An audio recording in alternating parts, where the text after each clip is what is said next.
تاجیکان آینه تاریخی ملت با تاجیکستان استقبال 35 سالگی استقلالیت دولتی کارزاری اما روز با زبان‌های گوناگون دنیا تاجیکستان با تشبس‌های بین‌المللی در سیارت دولت دوشنبه خونه امیدی و فتح و غروب صبح دانایی کتاب مقامات امنیت باید بیش از هر وقت دیگر در چند هوشیار فصل سال باشند. سیر و سیاحت برای صنعتی و جهانگردانی کشاورزی و علم اجتماعی فروغ معرفت محبوب راهنمای ما جامعه تاجیکستان آزاد و صاحب اختیار.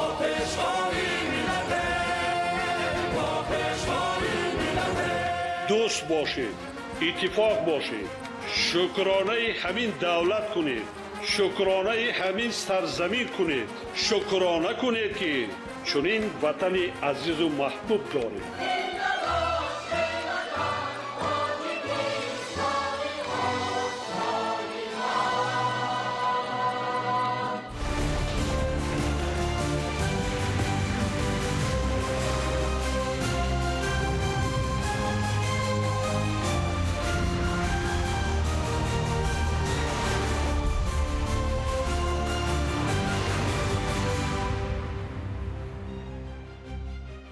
السلام علیکم بیننده های عزیز و گرامی. در دوشنبه ساعت 8 وقتی محلی است و در این ساعت ما شما را با خبر گزارش های تازه آشنا می‌سازیم.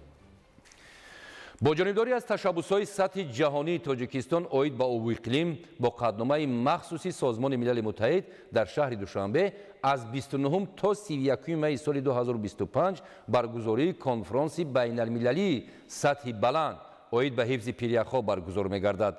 وابسته به این در کشور ما آمادگی‌ها در سطح خوب به راه مانده شده، کار در این سمت همان جریان دارد. گزارش همکاران ما در این خصوص.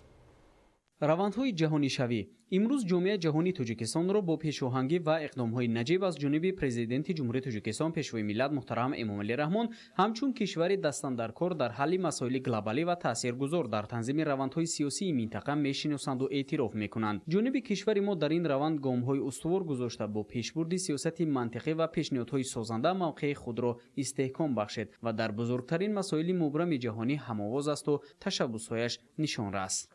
ببینید که در یک دوره حساسی برخورد تمدن‌ها، برخورد سیاست‌ها، دوشنبه عزیز ما تاجیکستان عزیز ما توانست که جامعه جهانی را سرجم سازد. البته جامعه جهانی را در روبروی حادثه‌های بزرگ طبیعی سرجم ساختن البته یک کار دشوار است، ولی ما توانستیم که حکومت جمهوری تاجیکستان توانست که با تشبس‌های پیوسته خویش در سطح جهان همچون یک کشوری تشبسکار اوید با حفظ ذخیره آبی و حفظ پیریخ‌ها شناخته شود و جامعه جهانی خود برای قبول چنین یک قطعنامه تیار بود، چرا که تشبس‌هایی که از طرف حکومت جمهوری تاجیکستان و سازمان ملل متحد پیشنهاد می‌گردند مضمون و ماهیت سطح جهانی دارند. بنابراین از طرف سازمان ملل متحد در یک مدت کوتاه دستگیری می‌کنند و حل می‌شوند. تاریخ سازی هر اقدامی که جانب تاجیکستان با راهنمایی‌های سرور دولت محترم امامعلی رحمان روی دست میگیرد با نظر داشت وضع منطقه و جهان بوده از جانب با نفوذترین سازمان‌های بین‌المللی دستگیری و پذیرفته می‌شود. قبول پیشنهاد پرزیدنت جمهوری تاجیکستان پیشوای ملت محترم امامعلی رحمان سال 2025 همچون سال بین‌المللی حفظ پیریخ‌ها که 14 دکبر سال 2022 از جانب مجمع عمومی سازمان ملل متحد ضمن اجلاس 77 این نهاد قطعنامه مخصوص قبول گردید. دلیل واضح این گفته هست همکنون شهر دوشنبه همسان با دیگر چاره‌بینی‌های منطقوی و جهانی امسال انیقترش دهه آخر ماه می میزبان نخستین کنفرانس بین‌المللی سطح بلند اوید به حفظ پیریخ‌ها خواهد شد. حالا آمادگی در این روند با قیدگیری اشتراکچیان مسئله تامین انعکاس و دیگر طلبات‌ها در چارچوب این کنفرانس ادامه دارد. باید قید کنیم که تاجیکستان علاقه برای برگزاری همایش‌های کنفرانس‌های سطح بلند تجربه کافی دارد، چرا که چند کنفرانس سازمان ملل متحد بخشیده به حفظ ذخیره آبی در شهر دوشنبه برگزار گردیده بود و اینچنین این کنفرانس باشد که سنه 29 31 می در شهر دوشنبه عزیز ما برگزار می‌گردد. یکی از اولین کنفرانس‌های سطح بلند سازمان ملل متحد میباشد. در ردیف برگزاری کنفرانس مذکور کمیته تدارکات تشکیل کرده شده است و اینچنین علاقه به قیدگیری مهمانان ҳам аз хориҷи кишвар ҳам аз дохили кишвар давом дорад. дар дораи ин ҳамоиши сатҳи баланд ҳамчунин боздиди ҳайъатҳо аз маконҳои таърихиву фарҳангии кишвари мо дар назар дошта шудааст. бино ба иттилои масъулин дар нуқтаҳои хатсайр аллакай корҳои ибтидоӣ анҷом ёфта, ин раванд зери назорати қатъӣ қарор дорад. маврид ба зикри хос аст ки ҷиҳати иштирок дар конфронси сатҳи байналмилалӣ оид ба ҳифзи пиряхҳо ва ташаббусҳои иқлимӣ вуруди коршиносон, сиёсатмадорон ва сарони кишварҳои хориҷ ба душанбе дар назар аст. бинобар ин риояи одоби шаҳрнишинӣ ва дигар хислатҳои хоси тоҷикона аз ҳар як сокини мамлакат тақозо мегардад.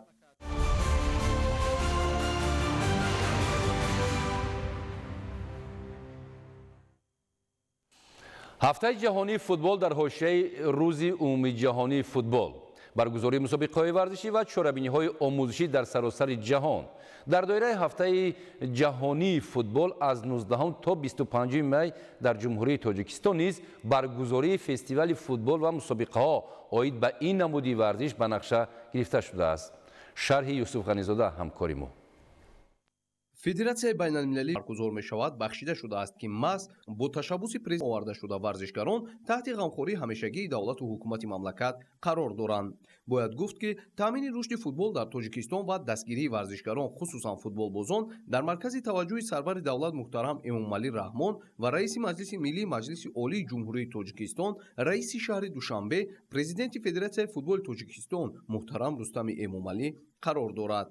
дар ҳошияи баргузории рӯзи ҷаҳонии футбол дар ҷумҳурии тоҷикистон бо ибтикори федератсияи футболи тоҷикистон баргузории фестивали футбол ва мусобиқаҳо оид ба ин намуди варзиш дар шаҳру ноҳияҳои мамлакат ба нақша гирифта шудааст ки дар онҳо футболбозон ва доираи васеъи ҳаводорони ин намуди варзиш иштирок менамоянд. давоми солҳои охир натиҷаҳо аз рӯи ин намуди варзиш назаррас арзёбӣ мегарданд. аввалин маротиба дастаи миллии футболи тоҷикистон дар ҷоми осиё 2023 дар шаҳри Давҳаи Қатар фаъолона иштирок намуда то даври чорякфинал баромад. дар бозии даври чорякфинал футболбозони тоҷик дар рақобати баробар бо дастаи миллии Урдун қувва озмуда, дастаи мунтахаби футболи Тоҷикистон ба қатори 8 дастаи беҳтарини Осиё ворид шуд. дастоварди дигари футболи тоҷик пас аз иштироки муваффақона дар ҷоми Осиё 2025, дастаи мунтахаби наврасони то 17 солаи Тоҷикистон оид ба футбол дар даври ниҳоии марҳилаи гурӯҳии ҷоми Осиё 2025 дар гурӯҳи Д бо ҳисоби 3-1 бар тими Эрон ғалаба кард. ин ғалаба ба тими Тоҷикистон имкон дод ки дар гурӯҳ мақоми якумро ишғол карда роҳхати ҷоми ҷаҳон 2025ро ки моҳи ноябр дар Қатар баргузор мегардад ба даст орад. ин ҳама дастовардҳо натиҷаи тадбирандешиҳои пайвастаи президенти ҷумҳурии Тоҷикистон пешвои миллат муҳтарам Эмомалӣ Раҳмон нисбат ба рушду оммавигардонии варзиш, ҳавасмандсозии варзишгарон аз ҷониби президенти федератсияи футболи Тоҷикистон, раиси шаҳри Душанбе муҳтарам Рустами Эмомалӣ буда ба рушди минбаъдаи ин намуди варзиш замина мегузорад.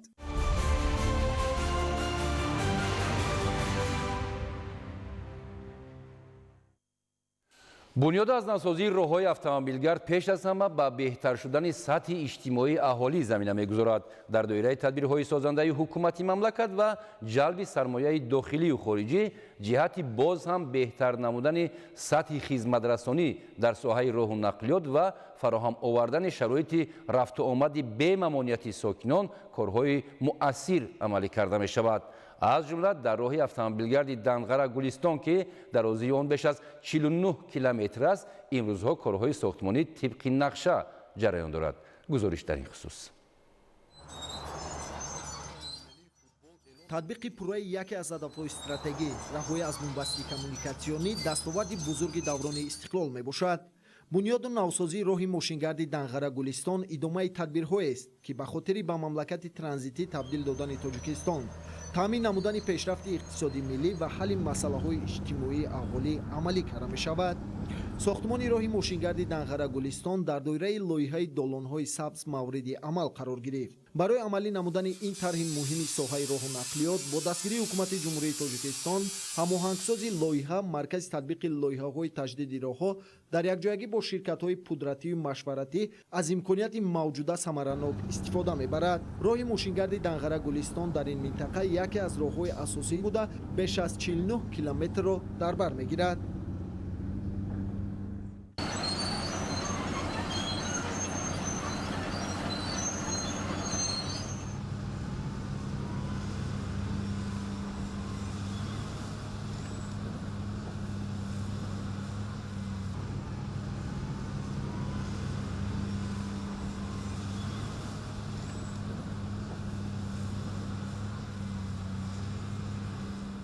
роҳи мазкур аз ҳудуди ноҳияҳои Данғара, Фархор ва Восе, яъне роҳ аз деҳаҳои сераҳолӣ мегузарад. Дар доираи лоиҳа назорат ва идоракунии корҳо ба зиммаи машваратчии байналмилалӣ вогузор шуда, ҳамзамон дар ҳамбастагӣ бо машваратчӣ ва мутахассисони маҳаллӣ назорати он амалӣ мешавад.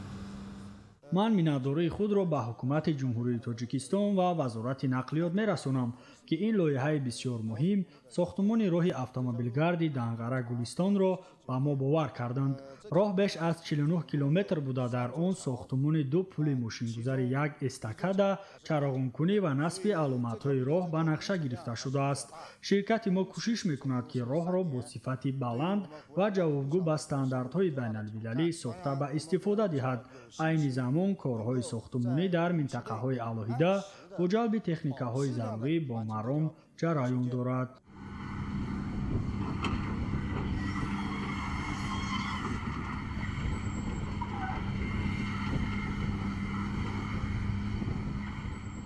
айни ҳол корҳои сохтмонӣ бо ҷалби техникаву механизмҳои роҳсозӣ дар 14 нуқта ҷараён дорад. лоиҳаи сохтмони роҳи мошингарди Данғара-Гулистон пас аз татбиқ мутобиқи стандарт ба дараҷаи якум шомил мешавад.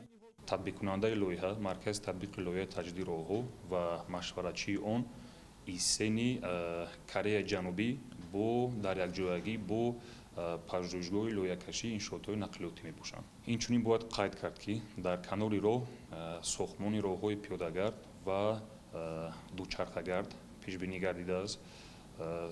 насби стунпояҳои равшандиҳӣ, аломатҳои роҳ, истгоҳҳо, кӯпрукҳо, гузаргоҳи зеризаминӣ ва болои заминӣ, хонаи кӯдаку модар ва дигар иншоотҳои гуногун дар назар аст. кӯшиш мекунем, ки роҳ ба стандартҳои ҷаҳонӣ сохта шавад ва рафту омади ронандагони воситаҳои нақлиёт осон гардад.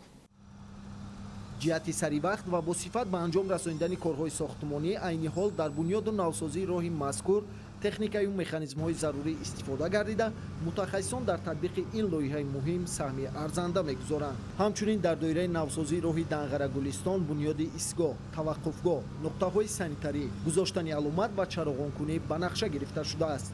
айни ҳол мо дар километри 24-уми роҳи автомобилгарди Данғара-Гулистон қарор дорем. дар минтақаи мазкур корҳои гирифтани қабати ҳосилхази замин идома дорад. баъд аз гирифтани қабати ҳосилхази замин хоктепаи роҳро қабат ба қабат мебардорем. ҳамарӯза рафти корҳои сохтмонӣ аз ҷониби мутахассисон назорат карда мешаванд. дар ин масир ҳамчунин ду пули мошингузар, 12 адад гузаргоҳи зеризаминӣ, 41 адад истгоҳ ва насби аломатҳои роҳ низ ба нақша гирифта шудааст. ҷиҳати таъмини бехатарии ҳаракати воситаҳои нақлиёт дар асоси лоиҳа тадбирҳои зарурӣ андешида мешавад. ҳамчунин корҳои сохтмонӣ дар озмоишгоҳҳо низ бо маром ҷараён дорад. сохтмони ин масир бо ташаббус ва иқдомҳои бевоситаи пешвои миллат муҳтарам Эмомалӣ Раҳмон бо мақсади таъмин намудани ҳаракати бемамонияти воситаҳои нақлиёт ва фароҳам овардани шароити арзандаи зиндагӣ ба аҳолӣ амалӣ мегардад.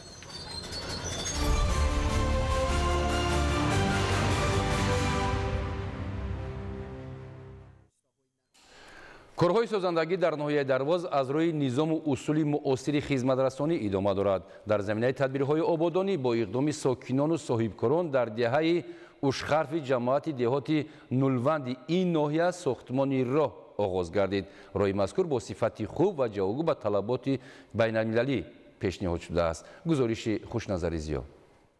баромадан аз бомбаси коммуникатсионӣ ва ба кишвари транзитӣ ташкил додани ҷумҳурии Тоҷикистон яке аз ҳадафҳои стратегияи ҳукумати ҷумҳурии Тоҷикистон ба шумор меравад. дар пайравӣ ба ташаббусҳои созандави бунёдкоронаи асосгузори сулҳу ваҳдати миллӣ, пешвои миллат, президенти ҷумҳурии Тоҷикистон муҳтарам Эмомалӣ Раҳмон имрӯзҳо дар ҳама ҷамоату деҳоти қаламрави ноҳияи Дарвози вилояти мухтори Кӯҳистони Бадахшон корҳои бунёдкорию созандагӣ аз ҷониби соҳибкорон ва сокинони маҳаллӣ ҷараён дошта, баҳри боз ҳам зебою назарабо гардонидани маҳалли зисти худ талош меварзанд.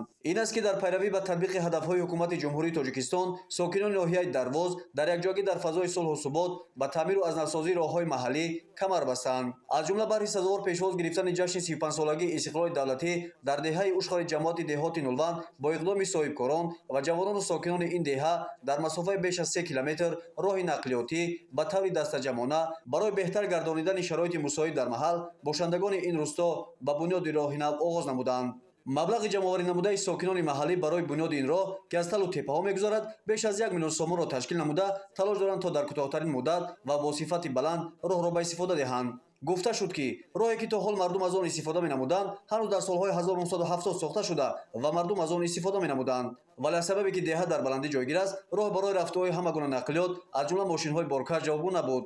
аз ину ҷавонону сокинони ин маҳал иқдом гирифтанд ки барои бемамоният ва бехатар расонидани ҳама гуна маҳсулот ба деҳа роҳро аз болои деҳаи нулванд бунёд намуда барои рафтуҳои ҳама гуна нақлиёт шароити мусоид фароҳам оваранд. аз раванди корҳои ободонӣ ва таъмиру таҷдиди роҳҳои автомобилгарди маҳаллӣ рӯҳияи сокинони деҳаи ушқави ҷамоати деҳоти нулванд боло гирифта бо саҳми шахсони хайрхоҳ ва худи сокинони маҳаллӣ як майдончаи варзишии замонавӣ бо сатҳу сифати баланд сохта шуда мавриди истифода қарор дода шуд ки аз ин гуна иқдом хурсандии аҳли ин рӯсто ҳадду канор надошт. ҳамин фазои сулҳу субот ва осоиштагии мардум аст ки имрӯз сокинони ноҳияи Дарвоз ҳарфи шукрона бар лаб дошта ҷонибдори сиёсати пешгирифтаи пешвои муаззами миллат мебошанд. хушназари Зиё, ноҳияи Дарвоз, Ахбор.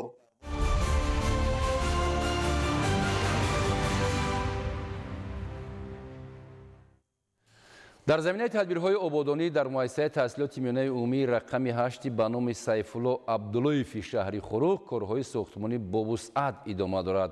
дар назар аст ки муассиса бо шароити муосири таълиму тарбия аз ҷумла синфхонаҳои фаннии муҷаҳҳаз бо дастгоҳу аёниятҳои таълим мавриди истифода қарор дода мешавад. моҳираи тоҳир гузориш медиҳад. дар паёми навбатии асосгузори сулҳу ваҳдати миллӣ пешвои миллат президенти ҷумҳурии Тоҷикистон муҳтарам Эмомалӣ Раҳмон ба органи олии қонунгузори мамлакат маҷлиси олӣ дар робита бо соҳаи маъориф қайд гардида буд ки дар 5 соли охир аз ҳисоби ҳамаи сарчашмаҳои маблағгузорӣ 742 бинои муассисаи таълимӣ барои 382 ҳазор хонанда, аз ҷумла дар соли 2022 190 бинои таълимӣ барои 87 ҳазор хонанда сохта ва истифода дода шудааст. чунин раванд ба сифати таълиму тадрис дар муассисаҳои таълимӣ таъсири мусбат расонда. дар ин росто корҳои бунёдӣ дар сохтмони бинои саввуми муассисаи таълимии рақами 8 ба номи Сайфулло Абдуллоев идома дорад. бинои нави таълимӣ аз 3 ошона иборат буда дар он 16 симхона ва 9 утоқи дигари таълимӣ бунёд мегардад. иловатан дар ин ҷо ошхона, толори маҷлис, китобхона низ аз рӯи нақша бунёд хоҳанд гардид. дар пешбарди корҳои бунёдӣ 20 нафар сохтмончиёни ҷамъияти дорои масъулияти маҳдуди Шарифшаҳс аз ҳисоби бошандагони ноҳияи Шоҳнон саҳмгузор мебошанд. имрӯзҳо корҳои бетонрезиву хиштчинӣ дар ошонаи саввум идома ёфта масолеи сохтмонӣ аз қабили хишт ва физилот аз пойтахти мамлакат шаҳри Душанбе интиқол дода мешавад. дар баробари бинои маъмурӣ дар ин ҷо сохтмони декхонаи боғӣ низ ба нақша дароварда шуда дар фасли зимистон муассиса бо гармӣ таъмин хоҳад гардид. аз рӯи иттилои роҳбари сохтмон сохтмончиният доранд то ин иншоотро бо сифати баланд мутобиқи нақшаи пешбинишуда мавриди баҳрабардорӣ қарор диҳанд. раванди корҳои сохтмонӣ, таъмини саривақтии сохтмон бо масъулияи лозимӣ ҳисси масъулияти сохтмончиён имкон мебахшад то ин ҳадаф амалӣ гардида дар пешоруи 35-умин солгарди истиқлолияти давлатии ҷумҳурии Тоҷикистон бинои саввуми муассиса мавриди баҳрабардорӣ қарор дода шуда бадтари хоруғи боло боз як иморати наву замонавӣ ҳусни дигар зам менамояд. моҳираи тоҳир, Муборакшои Рустам, шаҳри Хоруғ, Ахбор.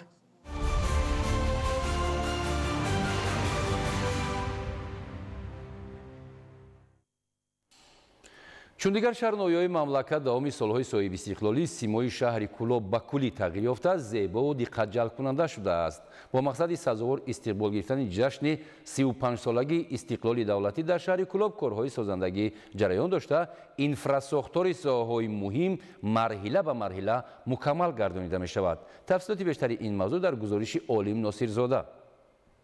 бо мақсади истиқболи шоиста аз ҷашни 35-солагии истиқлолияти давлатӣ дар шаҳри бостонии Кӯлоб бунёди 494 иншоот ба нақша гирифта шудааст. аз ин теъдод иншооти бунёдшаванда дар соҳаи маориф 86, тандурустӣ 51, саноат 42, варзиш 19, хизматрасонӣ 51, савдо 42, биноҳои баландошиёна ва маъмурӣ 38 ва дигар иншоот дар соҳаҳои мухталифи хоҷагии халқ нақшагузорӣ шуда давра ба давра бунёд ва мавриди баҳрабардорӣ қарор дода мешаванд. раванди бунёдкориҳо аз ҷониби ширкатҳои гуногуни сохтмонӣ ватанӣ бо ҷалби мутахассисони варзида ва сокинони маҳаллӣ бо вусъат ҷараён дорад. ин раванд дар таъмини сокинон бо кори доимӣ ва коҳиш ёфтани сатҳи муҳоҷирати меҳнатӣ мусоидат менамояд.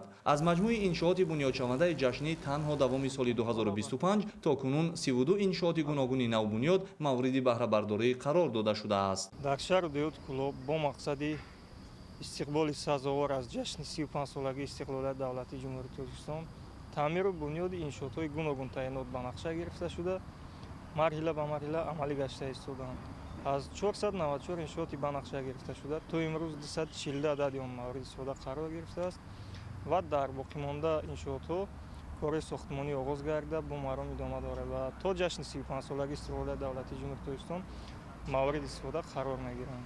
قامت افروختن بیناهای گوناگون بلند آشیانه در مرکز شهر بار دیگر حسن ظاهری این شهر باستانی را زینتی خاصه بخشیده، همزمان طلبات ساکنان را جهت دسترسی به خانه‌های خوش‌طرح و زمانوی قانع می‌گرداند. مخصوصا در کوچه به نام سنگک سفروف شهر کلاب بیناهای مختلف و زمانوی استقامتی بلند آشیانه قامت افروخته ایستاده است. بنیاد بینای 12 آشیانه استقامتی که روند ساختمان با وسعت جریان دارد، از جمله چنین بیناهای بلند آشیانه محسوب می‌یابد. انشاءات مذکور با نظرداشت فراهمسازی تمام اینفراساختار اجتماعی با صفت بلند بنیاد گشته ایستاده است. طبق نقشه بینای استقامتی در عرفه جشن 35 سالگی استقلالیت دولتی مورد بهره برداری قرار داده شده، در آن بیش از 90 عائله صاحب خانه میشوند. با وسعت یافتن بنیادکاری‌ها و مرحله به مرحله مورد بهره برداری قرار گرفتن انشاءات گوناگون تعیینات، شرایط مساعد فعالیت، امکانیت‌های معاصر تعلیم و تربیت و کسب آموزی نورسان و جوانان فراهم گشته ایستاده است. جهت تازگی و آبادانی‌های کوچه و محله‌های مرکز شهر کلاب در دایره تشبث و اقدام‌های سازنده مقامات اجرایی حکومت دولتی با سهمگذاری‌های ساکنان و نمایندگان نهادهای دخلدار منتظم تدبیرهای معین و مشخص راه‌اندازی و عملی کرده می‌شود که در نتیجه امروز این گوشه وطن به یک شهر زیبا و دلارا و مکان پسندیده مهمانان داخلی و خارجی تبدیل یافته است.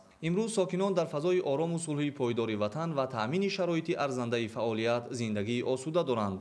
عین حال تدبیرهای بنیادکاری و سازندگی‌ها در شهر کلاب با وسعت جریان دارند. در برابر دستگیری‌های منتظم حکومت جمهوری تاجیکستان و تشبث‌های مقامات محلی، ساکنان و صاحبکاران وطنی نیز بهر آبادی و آسایشگی این گوشه دیار پیوسته سهمگذاری می‌نمایند. همزمان در شهر باستانی کلاب دایر بر رشد ساحه صنعت، معارف و تندرستی، فرهنگ، ساختمان، راه و نقلیات، کشاورزی، ورزش و دیگر ساحه‌های مهم دولتداری زمینه مساعد فراهم آورده شده تا رفع دستاوردهای زیاد پدید آمده ایستاده‌اند. ساکنان با اظهار قناعتمندی و شکرگزاری از فضای آرام و آسوده و تشبث و دستگیری‌های همیشگی حکومت جمهوری تاجیکستان و مقامات محلی در شرایط آسایشته دیار زندگی و فعالیت سازنده دارند.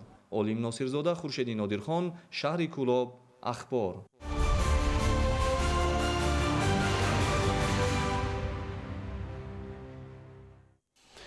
امسال کشاورزان ناحیه لخش تصمیم گرفتند که میدان کشتی کارتوشکا را به 3500 گکتار رسانند که این رقم در قیاس با سال گذشته 100 گکتار زیاد می باشد. گزارش همکاران ما در این خصوص. ناحیه لخش از کلانترین ناحیه‌های کارتوشکا پرور جمهوری به شمار رفته. سالها باز خواجگی‌ها با کمک حکومت جمهوری تاجیکستان، وزارت کشاورزی و عالمان ساحه در جاده افزایش میدان کشت و استحصال نان دوم و پیشروی‌های عظیم نائل گردیده ایستادند. این است که سال جاری در پرتو دستور و هدایت‌های پرزیدنت جمهوری تاجیکستان پیشوای ملت محترم امامعلی رحمان دهقانان از زمین‌های موجوده عاقلانه و ثمرناک استفاده نموده میدان کشت کارتوشکا را نسبت به سال گذشته زیاد کنند. زمین‌های خواجگی دولتی تخم پروری سرخاب اگنتی تامینات اموال مخصوص نزد حکومت جمهوری تاجیکستان در قسمت نزد سرحدی ناحیه لخش جایگیر بوده. مساحت آن 555 گکتار را تشکیل می‌دهد.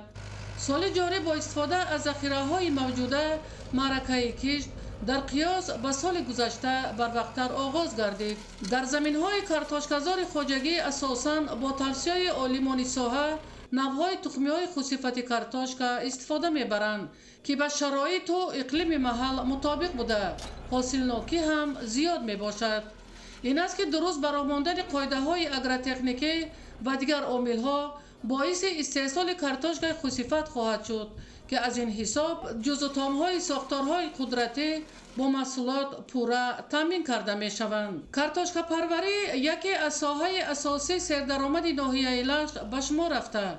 در حدود 9 جماعت شهرک و دهات ناحیه 7 خواجگی دولتی و 7 خواجگی جماعی فعالیت داشته. مقصد اساسی کشاورزان زیاد نمودن مساحت کشت و استحصال کارتوشکا می باشد.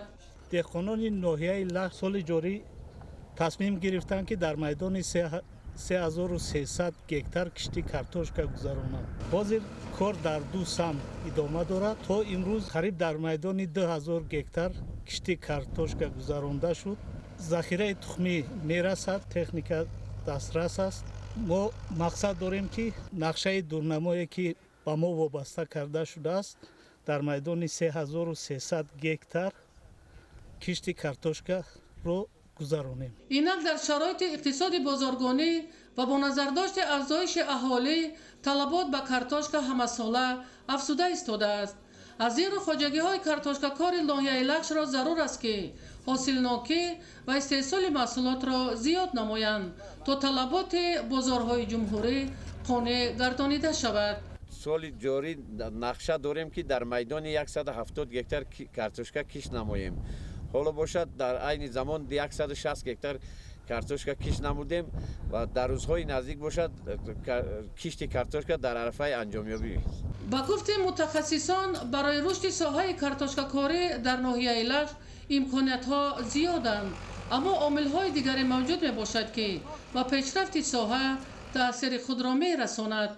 این هم باشد از خودکنی زمین های بیکار خوابیده، تعمیر و برقرارسازی کانال های پیازی، غولامه، سرتالا، موک و دادن قرض های امتیازناک بانکی به خواجگی های کارتوشکا کار از عامل های اساسی به شمار می رود که حل این مشکلات می تواند به افزایش میدان کشت و استحصال کارتوشکا و جایهای نوی کاری مساعدت نماید. ایدیگولی محمود، دادرجان میرزازاده، برای برنامه اخبار از ناحیه لکش.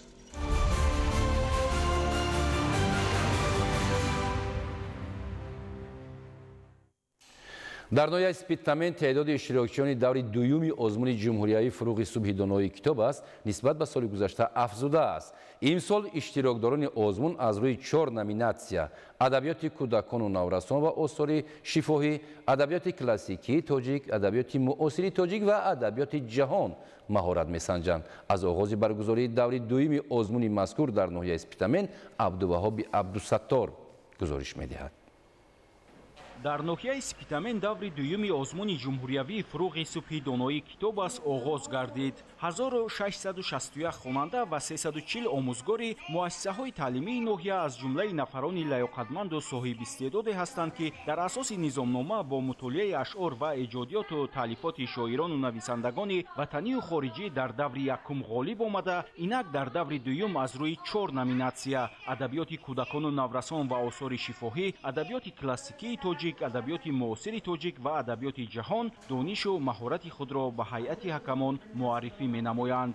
مسئولان مقامات اجرایی حکومت دولتی ناحیه، هیئت حکمان و پدر و مادران ابراز داشتند که آزمون جمهوریوی فروغ صبح دانایی کتاب است یکی از اقدام‌های بی‌نظیر پرزیدنت جمهوری تاجیکستان محترم امامعلی رحمان بوده امکان داد که هزاران نفر نورسان و جوانان و کارمندان کسب و کاری گوناگون اشعار و ایجادیات و تالیفات شاعران و نویسندگان وطنی و خارجی را مطالعه کرده جهان معنوی خود را باز هم غنی گردانند.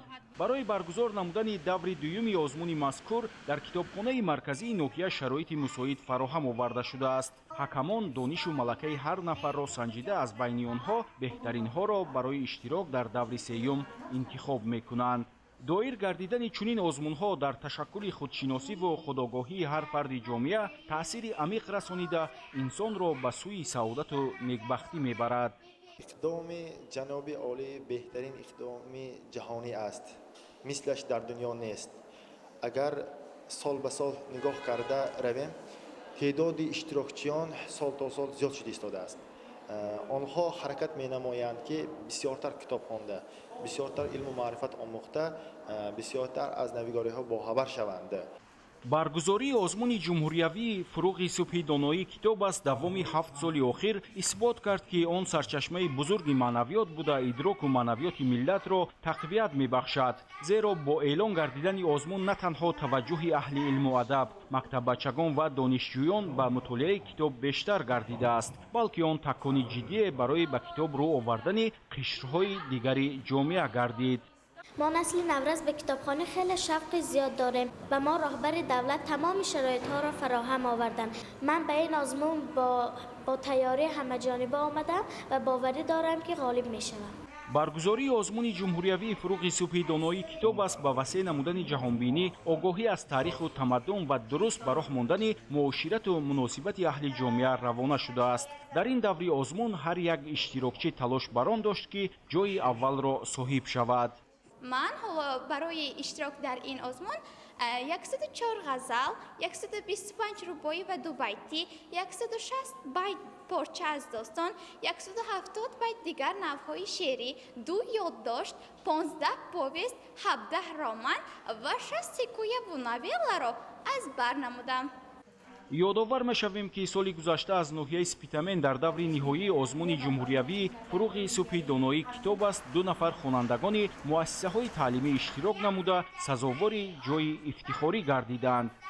абдуваҳоби абдусаттор, Илёс Бобоҷон, ноҳияи Спитамен, ахбор.